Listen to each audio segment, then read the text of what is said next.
मैं हूँ तारा देसी पत्रकार धर्मो और इस टाइम भाई ताम मार के लिए लाइव जुड़ गए हो और इटल कला गांव में पहुंचे हैं। और भाई किसानों के लिए एक बात कहना चाहूंगे कि शहीदों की चिताओं पर लगेगा हर बरस मेला, वतन पे मिटने वालों का यही बाकी निशा होगा। तो भाई राजनीति में कुछ लोग हुए हैं जो केवल वादे करे हैं, लेकिन कुछ लोग ऐसे हुए हैं जिनके इरादे हुए हैं। उन्हें में तो एक विधायक बलराज कुंडू जो कि इटल कला गांव में शहीद किसान परिवार के पास पहुंचे हैं। अरे भाई उन्होंने जो घोषणा करी थी, क्योंकि भाई घोषणा तो और ने भी करी है, कईया ने को सोचे हुए हैं, लेकिन करण की जब बात आवे है तो विधायक जी जो है वो करें पहले हैं, सोचा बाद में है। इसे कड़ी में इस गाँव में पहुंचे हैं तो इस परिवार के साथ संवेदना भी व्यक्त करी है विधायक जी ने। तो विधायक जी, आप इस परिवार में पहुंचे हो कि कुछ कहना चाहोगे इस, क्योंकि एक शहादत का दौर चल पड़ा है। किसानों की जो मांग थी 3 काले कानून के खिलाफ, तो उसमें एक बाढ़ लग गया, बहुत मतलब बड़ी तादाद में किसान शहीद होने लग गए हैं। मैं तो यही कहना चाहूँगा कि आज इससे बड़ा दुर्भाग्य कोई नहीं हो सकता कि अन्नदाता के साथ इस प्रकार का ये आज की केंद्र में बैठी अंधी बहरी सरकार जो व्यवहार कर रही है, और इससे इतनी कड़ाके की ठंड में जो सड़कों में मेरे प्रदेश और देश का किसान सड़कों में बैठा है, और उससे 60 से ज़्यादा आज तक जो शहादत मेरे किसानों की हो चुकी है, ये उनकी शहादत बेकार नहीं जाएगी। और मैं तो ये कहना चाहूँगा कि जिस प्रकार से हमारे पूर्वजों ने, सुभाष चंद्र बोस, शहीद आजम भगत सिंह जैसे हमारे क्रांतिकारी वीरों ने, भारत माता के सपूतों ने उन गोरे अंग्रेज़ों से इस देश को आज़ाद कराने के लिए अपने शहीद हुए थे, अपनी जान निछावर की थी। आज ये काले अंग्रेज कहूँगा मैं इनको, जो आज अन्नदाता भी इस प्रकार का व्यवहार कर रहे हैं। और आज अन्नदाता अपने हकों के लिए, अपने पेट के लिए, अपने बच्चों के भविष्य के लिए जो अपने सड़क पर बैठा है, अपने इन 3 काले कानून जो डेथ वारंट के रूप में किसान पे थोपने का काम किया है, उनको वापस कराने के लिए उस आंदोलन में, जो आज एक आंदोलन ना होकर एक जन क्रांति बन चुकी है, और आने वाले समय में इस क्रांति से इस भारत और देश और प्रदेश के अंदर एक नई राजनीतिक क्रांति भी आएगी। और इस आंदोलन ने, इस क्रांति ने इन राजनीतिक पार्टियों के, राजनीतिक नेताओं के चेहरे भी बेनकाब कर दिए हैं। लोगों को समझ में आ गया है कौन क्या है। विधायक जी, 7 दौर की वार्ता होली इसमें, और किसान नेताओं के बीच में राजनीतिक जो दिग्गज हैं, यानी कि जो मतलब सरकार के जो नुमाइंदे हैं, और 8वें दौर की आज वार्ता होगी। क्या लगा आपने कि तो पेच उलझ रहा है, क्यों नहीं सुलझ पा रहा यूँ? क्योंकि आप तो एक तरह से डायरेक्ट इनडायरेक्ट कितनी कितनी राजनीति में हिस्सेदारी है आपकी। क्या लगा आपने कित पेच उलझ रहा है? देखिए, ये कॉरपोरेट जो घराने हैं, उनके पास इन सरकार का, जो अब मौजूदा सरकार, इनके रिमोट कंट्रोल उनके पास है। और उन कॉरपोरेट घरानों ने ही ये सारे बिल अपने अनुरूप तैयार करवाए हुए हैं, और उससे इतना मोटा फंडिंग इन पार्टियों के हो चुकी है कि वो इतना जल्दी इसको होने नहीं। लेकिन कल आपने देखा हो जिस प्रकार से ट्रैक्टर मार्च, लाखों ट्रैक्टर केएमपी पर किसानों ने जो कल ट्रैक्टर परेड करवाई, एक ट्रेलर दिखाया इसके अंदर की सरकार को। अगर कल के उससे भी इनको एहसास नहीं हुआ है, तो अब की बार आने वाली 26 तारीख को ये देश और दुनिया दिल्ली के अंदर वो परेड नहीं देखेगी, किसानों के ट्रैक्टरों की, किसानों के मार्च की परेड देखने को मिलेगी। विधायक जी, पूरा हरियाणा की राजनीति की अगर मैं बात करूं तो 90 विधानसभा क्षेत्र हैं, उनमें तो जिस तरह एक कहावत है अपना, हरियाणा में भी एक चना जो है वो बाहर नहीं फोड़ सकता। हालांकि आपके प्रयास हैं, हमने देखा आपकी रसोई भी चल रही है, मशीन भी हमने दिखाई थी, दर्शकती, जिसमें कि एक बार में जो है 5000 लोगों की रोटी तैयार होने लग रही है। लेकिन क्या लगा आपने भी आपका ये प्रयास इस किसान आंदोलन में कितने कितने सार्थक भूमिका निभा पाओगे? देखिए, आज ये आंदोलन जन आंदोलन बन चुका है। हर किसान का, मेरा वर्ग मजदूर और किसान के इस खेती से जुड़ा हुआ हर प्राणी, हर व्यक्ति, हर समाज आज इसमें कंधे से कंधा मिला के खड़ा है। तो इसको आज कोई रोक नहीं सकता, दुनिया की कोई ताकत। बड़े बड़े घमंडी अहंकार को जो है ना, इस जनता की ताकत ने उनको झुकाने का काम किया है। और जो अंग्रेजों के टाइम पर 1906 में जो एक क्रांति हुई थी किसानों की, बिल्कुल, चौधरी भगत सिंह जी के चाचा चौधरी अजीत सिंह जी ने और उनके पिताजी ने उस टाइम एक नारा दिया था, पगड़ी संभाल जट्टा। बिल्कुल जी। और उस आंदोलन ने उनकी ईंट से ईंट बजाकर यही कानून उस टाइम अंग्रेज थोपना चाहते थे।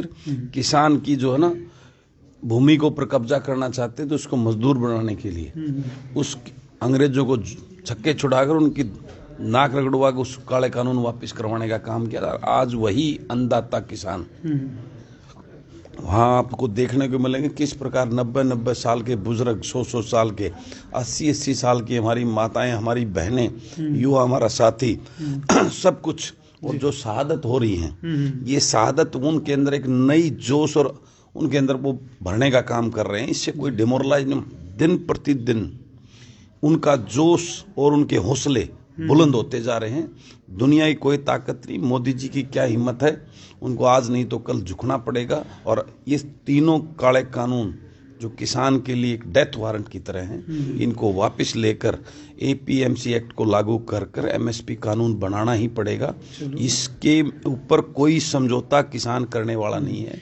तो विधायक जी, जो मारदो रसूत्रा के हवाले तो हमने जानकारी मिली थी, इटल कला के अलावा भी आगे भी कोई प्रोग्राम है आपका कि कैथल का भी? हाँ, मैं वो एक हमारे किसान बहाना गांव से भी शहीद हुए हैं राम कुमार ढोल जी, उनके यहाँ भी मेरे को अभी जाना है। यहाँ मैं इस परिवार को संवेदना व्यक्त करने, शोक व्यक्त करने, उनको श्रद्धांजलि देने मैं आज आया था, ताकि इस परिवार को ये लगे आज पूरे देश और प्रदेश का किसान और उससे जुड़े हुए जो भी राजनीतिक व्यक्ति हैं उनका साथ और सहयोग। दिखा दे जूम करके, जो शहीद हुए किसान, उनकी फोटो लग रही है, इनके बेटे भी मौजूद हैं, क्या नाम उनका, थोड़े आगे है जो जी।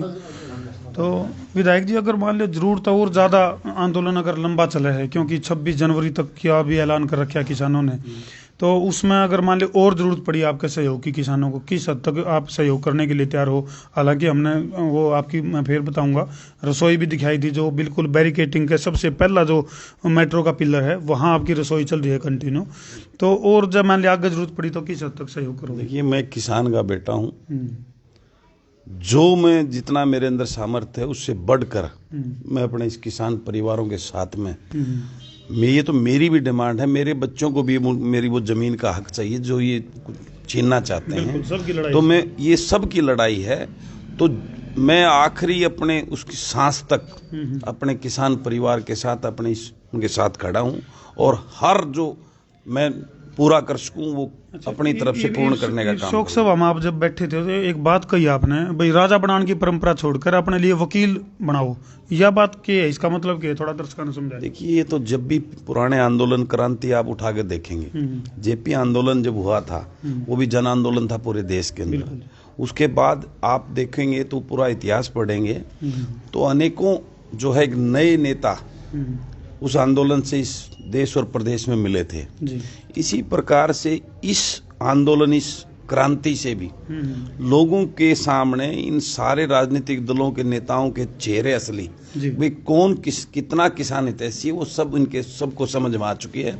आने वाले समय में लोग इसका एक एक चीज का हिसाब लेंगे और आपको देखने को मिलेगा कि इस प्रदेश और देश में एक नई राजनीतिक सोच के लोग आपको देखने को मिलेंगे। आज की तारीख से क्या उम्मीद है विधायक जी? आपने आज 8 तारीख है, 8 जनवरी है, और सारे किसानों ने भी एक उम्मीद थी भाई 8वां दौर है, 8 तारीख है, और आज कुछ न कुछ, क्योंकि 26 जनवरी भी आने वाली है, राष्ट्रीय पर्व है देश के लिए, तो उससे पहले सरकार ने नहीं सोचनी चाहिए कि इसका समाधान हो जाए?